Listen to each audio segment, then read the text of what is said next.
eu estou lendo um livro que chama Radicalize. Eu não sei se você já ouviu falar dele. Eu estou convidando algumas pessoas a lerem. Ele fala basicamente de uma realidade muito interessante da gente pensar para a geração Y, a geração das pessoas entre 10, 12 anos até os 30, 30 e poucos anos. Esse livro ele tem um prefácio do Chuck Norris. Eu nem sabia que o Chuck Norris era cristão, descobri com esse livro. E eu fiquei pensando se o Chuck Norris fosse presbítero da nossa igreja. Imagina se você está com um problema sério para resolver na igreja. Aí você chega para o Chuck Norris. Chuck, resolve para mim? Ele fala, pode deixar.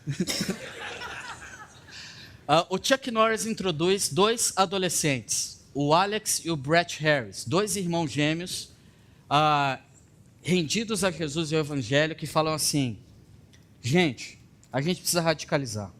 Chega de mediocridade. Chega de encarar a nossa vida do jeito que a gente está encarando. A gente precisa fazer uma revolução. O que é uma revolução que eles chamam? A gente precisa ser rebelde com essa tendência da geração Y. A gente precisa revolucionar a nossa geração. Como? Deixando de ser medíocre.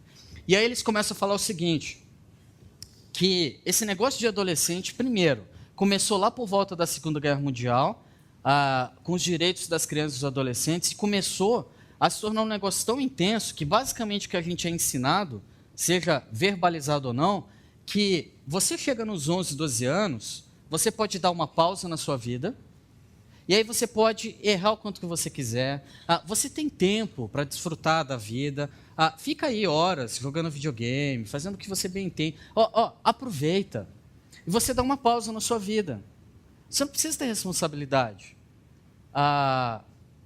passa aí os próximos anos, até uns 21, assim, ou até uns 40, e vive como você bem quer. E a gente cai nessa mediocridade. Ele aponta que esse negócio está se tornando muito intenso. Ele fala, por exemplo, que antes da Segunda Guerra Mundial nem existia esse negócio de adolescente. A pessoa ou era criança ou era adulto. E ela até, com 11, 12 anos, começa a ajudar os pais no sustento da casa. E aí ele compara com outro extremo que acontece hoje. O extremo de que hoje os adolescentes não se espera muito deles. Sabe o que se espera de adolescente hoje? Ele até conta um caso que foi relatado no blog dele, de uma jovem que falou que ganhou o prêmio em excelência em liderança. Sabe por quê? Porque ela fazia todas as lições de casa. Não faz mais do que obrigação. Enquanto os outros bagunçavam, ela fazia o que todo mundo ia fazer. E ele fala que se antes se esperava tanto dos adolescentes, talvez chegava até num nível de exploração, agora a gente está caindo na banalização do valor do adolescente e do jovem. E a gente está ensinando coisas à mediocridade.